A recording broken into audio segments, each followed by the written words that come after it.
என் அன்பார்ந்த உறவுகளே, நம்ம சிலிண்டர் இல்லைன்னு கவலைப்படுறோம், சிலிண்டர் தட்டுப்பாடுக்கு கவலைப்படுறோம், வருந்துறோம்.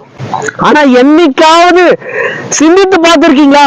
ஆடு, மாடு, கோழி, பறவை, விலங்குகள், இந்த பூச்சி, இந்த வண்டு, இந்த தேனி, இந்த உயிர்கள் எல்லாம் உணவு எப்படி உண்கிறது என்று சிந்தித்து பார்த்திருக்கீங்களா? மனித சுயநலத்துக்கு எல்லாத்தையும் உண்டாக்கணும். அதனால இல்லைன்னா கவலைப்படுறோம், சிலிண்டர் இல்லைன்னு கவலைப்படுறோம். இந்த உயிர்களை பத்தி என்னைக்காவது சிந்தித்து பார்த்திருப்பீங்களா?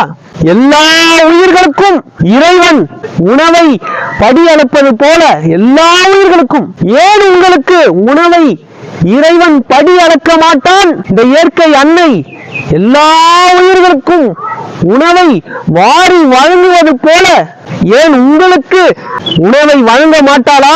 இந்த இயற்கை அன்னை உணவை வழங்க மாட்டாளா? இறைவன் படி அளக்க மாட்டானா?